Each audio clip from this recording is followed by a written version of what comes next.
I'm joined now by Craig Gilbert, our Washington, D.C. bureau chief. Craig, what are the latest poll numbers showing us about how voters are responding to President Trump, months into his presidency in the wake of some pretty serious turmoil and controversy?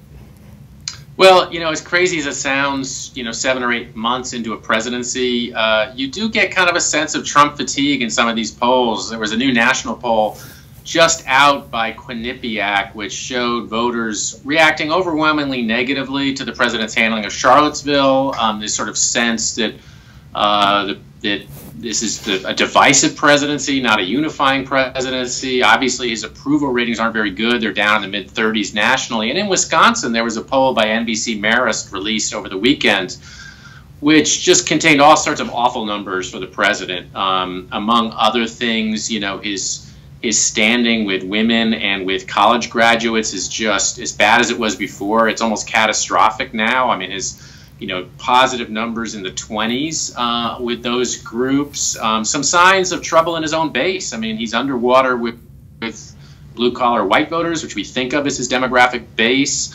And a lot of Republicans expressing concern. I mean, 25%, 30% of Republicans with negative views in Wisconsin, embarrassed by the president, thinking that the U.S. is now weaker on the world stage as a result of this presidency. A lot of them thinking of him as dividing their own party, not unifying it. So a lot of trouble. I would wrap it all up by just saying that, unfortunately for the president, he's just as unpopular today as he was on election day, which is actually kind of worse than it sounds, because he got elected amid some really high negatives in Wisconsin and nationally. He had every opportunity in the world to kind of improve on those numbers as he became president, because some of the people that voted for him frankly didn't like him, but were invested in his presidency by voting for him. That really hasn't happened. I mean, he showed some surge after he took office, and now he's kind of back to where he was. So pretty grim numbers overall for a first-year presidency. And how is House Speaker Paul Ryan from Janesville handling all of this? Well, it's really interesting. We saw Paul Ryan with a big kind of national town hall meeting on CNN. You've got the contrast with Mitch McConnell.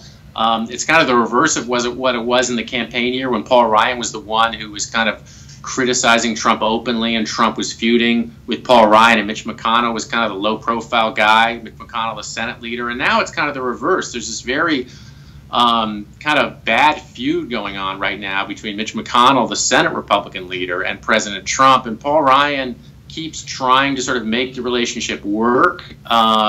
He offered some criticism at his town hall of President Trump's handling of Charlottesville. For the first time, he actually criticized the president directly, but it was not, it was pretty muted criticism. And he's been trying to avoid at all costs becoming a kind of a foil and the kind of critic of Trump within his own party that he was during the campaign. I think he's doing that because he thinks it's bad for the Republican agenda and it's kind of divisive for the party, but it has taken a real toll on his own popular standing nationally, and I think to some degree in Wisconsin, because a lot of people outside the Republican base who kind of like Paul Ryan more than the average Republican now see him as being a Trump enabler, and they're a lot more negative about him now.